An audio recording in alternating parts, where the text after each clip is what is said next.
about David Vedder and how you drew inspiration from him. For those who don't know, could you tell us his story and then why exactly you drew inspiration from that? Sure. He was referred to most often in the press as the boy in the bubble. And that's because he lived in an actual kind of a plexiglass sterilized chamber. And that's because he had a severe immunodeficiency called SCID, SCID, which stands for severe combined immunodeficiency. He was born, I believe, in the mid 70s and he only lived to the early 80s. So he only lived to like his early teen years or maybe before that because of the severity of this disease. With any immunocompromised or immunodeficient condition, that means that the patient will be highly vulnerable to all the germs and contaminants that are in their environment.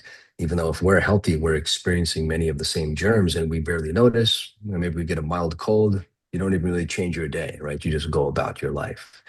For these patients with severe immunodeficiencies, it just isn't that easy. They can be really laid out by severe infection. Those infections can trigger the need for hospitalizations. The hospitalizations may be associated with expensive and strong acting drugs, um, which may have a lot of side effects. In addition to the cost, in addition to the inconvenience. So for us, taking antibiotics is usually taking tablets for about 7 days, right? That's not really complicated.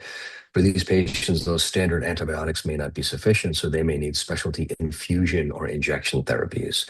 An infusion is a slow drip into a vein in your arm, typically. And that can take several hours. And it can, depending on the medication, it will need to be done many, many times over the year.